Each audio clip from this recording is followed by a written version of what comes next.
Hello there, men, and welcome to the Masculinism Movement channel, a place for men to be men and talk about masculinity and men's issues. I'm your host, Brian Crawl, and today I'm going to be talking to you about the concepts of the NAWALT and the numbers game. But first, could you just click that like button for me? That's really helpful. Now, due to our biological imperative, some men do not want to give up on the idea of finding love with a good woman, because they want to believe that though most women these days are not good for men, not all women are like that. They've heard love stories that end in happily ever after, seen some old couples who have stayed together for a long time, and have seen couples who seem happy together when they're out in public. And they want to use these examples to give themselves false hope and discount the disproportionately high numbers of failed relationships and marriages out there, and even higher numbers of heartbreaking bitches who exploit men. Men like these get into things such as PUA and talk about the numbers game. The theory that if they just try to pick up enough women, eventually they will meet the one. Such a mythical concept. Well, let's talk about the numbers involved in that. You see, finding a good woman, that is, a woman who has good character, a moral compass, knows how to treat a man right, and will not just use you for money and discard you when she's sick of you, or worse, be abusive and break your heart, and also who is healthy and fit and attractive, of course, is relationship oriented, wants to have a relationship, and has some level of healthy relationship skills.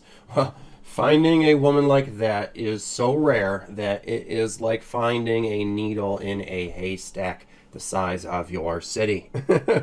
Except that all of the hay you have to look through is actually also needles, and each one you sift through pricks you and draws blood. Each one hurts you and takes a little bit of that life force out of you. And what happens is that by the time you meet one of those so-called good girls out there, she's usually not even single and has been taken by a man of higher status who is more attractive and has more money and can offer her a better future than you can. So you keep on sifting and getting hurt and drained more and more along the way. So let's talk about the actual numbers. And this is coming from a former pickup artist coach with a decade of experience in the field. Most women who you are attracted to and try to pick up will not be interested. On average, for about every 10 women you approach and try to pick up, you'll get about one phone number. That is because a few out of those 10 won't even stop and give you the time of day. A few of them will be polite but won't be interested, and it won't go very far. And a few will be social with you, maybe even flirt a little, and the interaction may go well, but you won't be able to close, as we called it. Usually, only 1 out of 10 will give you her phone number, and that means a solid phone number that replies to your text or call. Sometimes you might have a good day and get 4 out of 10 numbers, but usually still only one of those is an actual good number that is going to respond. All right, so generally speaking, it is a 10% rate of returns on your approaches. And then for every 10 phone numbers that you follow up with, a few of them will stop responding shortly after that. A few of them will stay in touch for a little while, maybe a couple weeks, but it will be petering out that whole time and you won't get anywhere. A few of them will keep you around as an orbiter for a long time without it going anywhere. And one of them will end up going on a date with you on average. Now again, this has exceptions. Sometimes you will get lucky and have a few girls set up dates with you, but then, it often actually turns out to be bad luck because most of them stand you up. So again, we are talking about general averages here. So then the numbers continue, and for every 10 dates you set, about half of them will cancel, flake, or stand you up, or reschedule the date and then flake, and you never end up meeting them again. Of that remaining half, a few of those are going to be bad first dates that are a complete waste of time. And then a couple will be all right and seem to have potential, and one may not get sexual but will show promise, and you will have a second date set, and one may get sexual in some way. Again, generally speaking, on average. And then moving on, for every 10 second dates you go on, the same is true as above. About half will cancel, a few will be a waste of time, and then 1 to 2 will go well and get sexual, and one of those will lead to another date after that if you are lucky. And so this goes on, filtering out 9 out of 10 women throughout every step of the dating and relationship development process. And this is me going off of the way things were before the coronavirus, when meeting people in person was more normalized, and before the whole Me Too movement and online dating really went to shit. These numbers are from when I practiced real life in-person game, by going out to the bars and clubs, or just, picking up chicks wherever I was throughout the day, whether it be at a park or the beach or a festival or a mall or a grocery store or a sports game. Whatever it was I was doing, I was always picking up women when I was out and about. And I was basically looking at a 10% conversion rate for every step of the pickup process, at least when it came to in-person. Now, when it came to online dating, the conversion rates were actually much lower, but I still, in the end, ended up getting much more dates and sex from it because of the fact that I was sending out exponentially more messages. I was able to open more women online than I was able to approach in person each and every day. Right? But then online dating went to shit and in-person pickup followed. And so I know that both of the numbers of the conversion rates for both of those things have been declining for years now. So let's just say that if I'm being generous, you need to try to pick up 1,000 women in person in order to find one who you are able to have sex with. And of the sex partners that you have, you will need at least 10 or more before you find one who you will be able to date short term. And of short-term dating, you will need to do that with 10 or more women before one turns into a longer-term relationship. And of longer-term love relationships, you will need to have at least 10 of those before you find the one who you are going to marry and be with for the rest of your life, or whatever you want to do.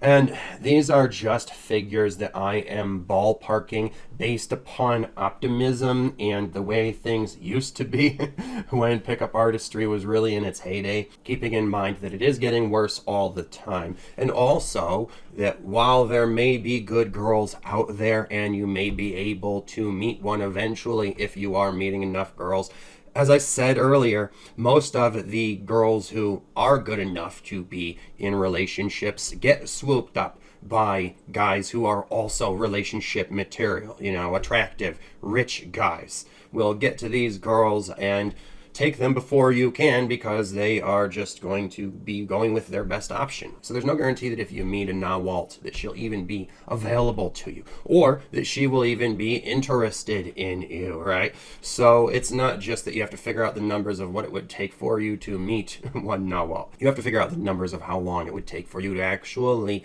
make a relationship happen with one.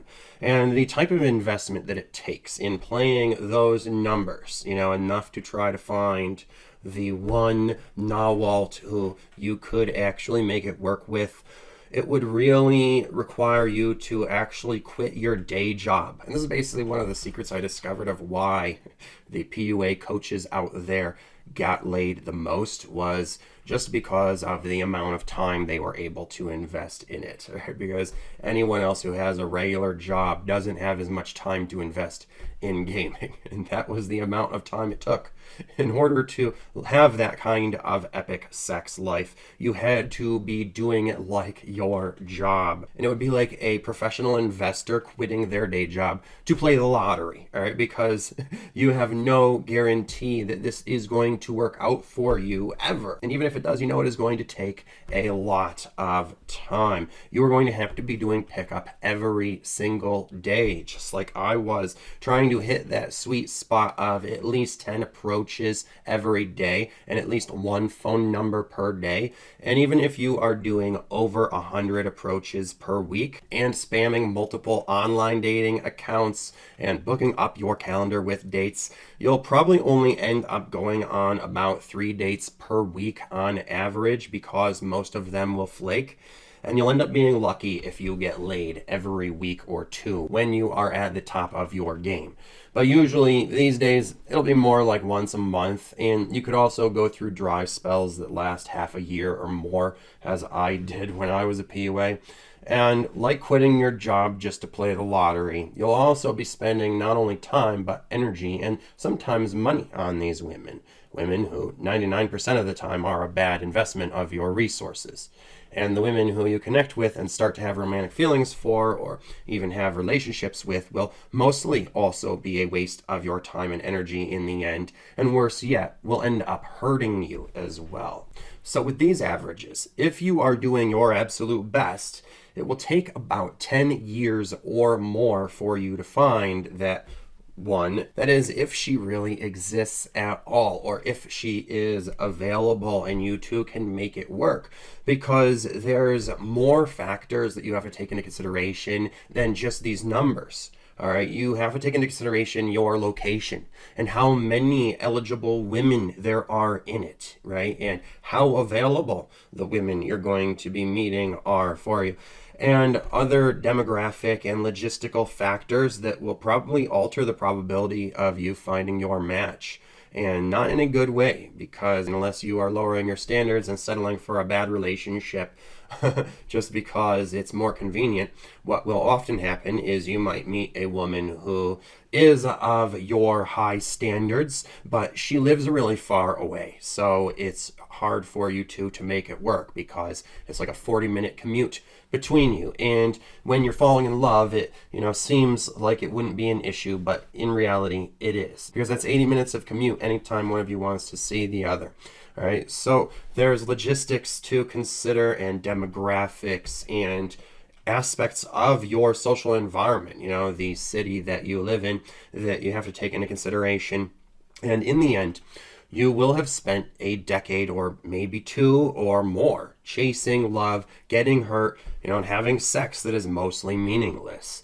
And you will most likely have nothing to show for it except a depletion of your ergonomic resources. You'll end up getting into your middle ages like me, looking back at this time as if you were just scratching lottery tickets, right? Instead of working and making money and saving and investing it for the future, right? And you just look back thinking, why, you stupid younger version of me, did you waste all of that money and time gambling it away? And for me, it's because I thought I was actually making an investment in my future, looking for a life partner, when in actuality I wasn't investing. There was no return on that investment, and all of the ergonomic resources I invested in that search and pursuit was actually working against me this entire time, because it was taking me away from business and my other greater pursuits. And women want a man of high status, and this bad investment of chasing pussy caused you to waste your youth,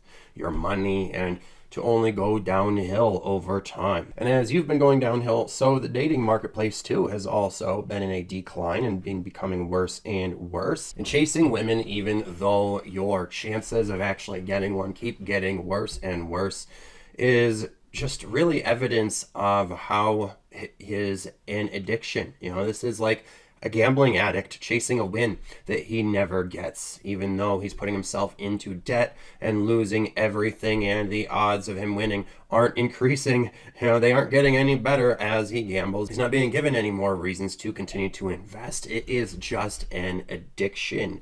And so is sex addiction and love addiction, which is really what that quest for the NAWALT, or the one, and being willing to play the numbers infinitely in order to find them signifies. It signifies a addiction or a codependent mentality. So why are these numbers so poor? Why are your chances of finding a NAWALT so bad?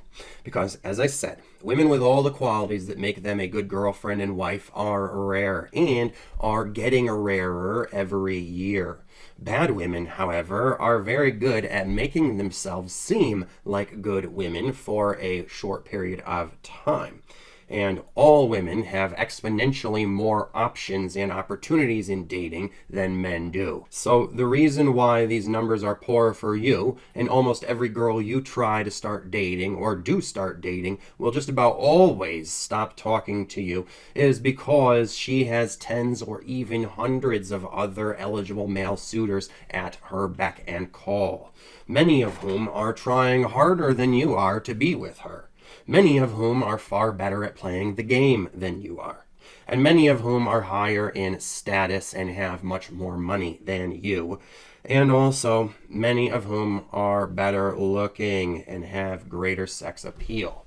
So this is why most good girls, and even a lot of the bad ones, get taken by other guys before you even have a chance to get to know them for very long. But since most of them are bad and just end up hurting the guys that they are with in the end, it's not really your loss, is it? So you see, even though not all women are like that, there may be some exceptions out there. Those exceptions really just end up proving the rule.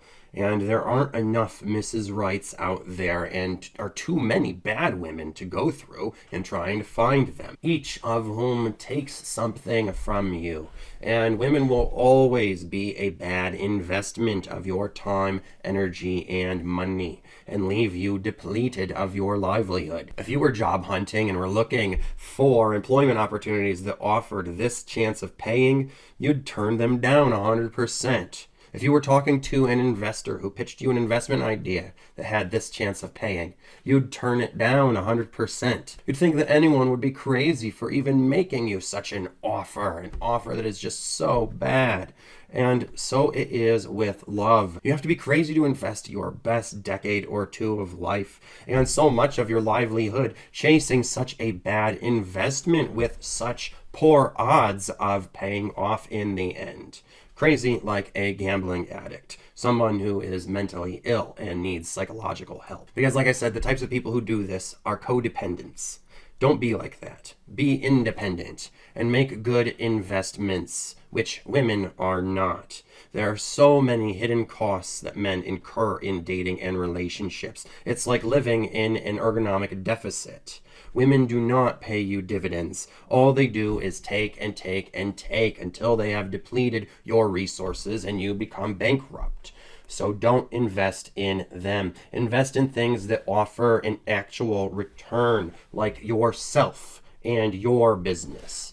And even if you still want to believe that you can and will find a NAWALT someday, if you invest yourself in it and you think that it might somehow be worth it, let's say that you do actually get lucky and find a NAWALT. All right, just for the sake of argument, I'll entertain the idea that you, after 10 years of looking for one, you actually find you're the one and make a relationship last long enough to turn into marriage. And that marriage lasts between a couple months and a couple years before the honeymoon phase is over. And in the years to come, you two continue to grow, and at some point, you start to change after so many decades of life and are no longer the people who you were when you married. And as you two grow and change, inevitably, your feelings for each other will as well, and you will begin to drift apart. And the perfect dream girl NAWALT of today is going to be a different person 5 years from now. Very different in another 5. And after that, they're going to continue to change and become more and more different of a person until they no longer even resemble the person that you fell in love with. So you fall out of love and may try to make it work, but you will realize yet again that your luck in love was not good luck, but bad luck, because she will divorce you, even if she loved you enough to marry you. And she doesn't even need to have a good reason to divorce you. In fact, she has incentives to do so. She will get rewarded with half of your assets for breaking her commitment to you and your heart in the process. And again, you find yourself at a loss of ergonomic resources because you chased after love. Not only did you waste the best years of your life on this woman only to get hurt by her, but you also lost half of your monetary worth, your actual life savings that were supposed to be your nest egg for retirement. Now you will have to push your retirement back and work harder, and as you do, you will be paying her half of your income.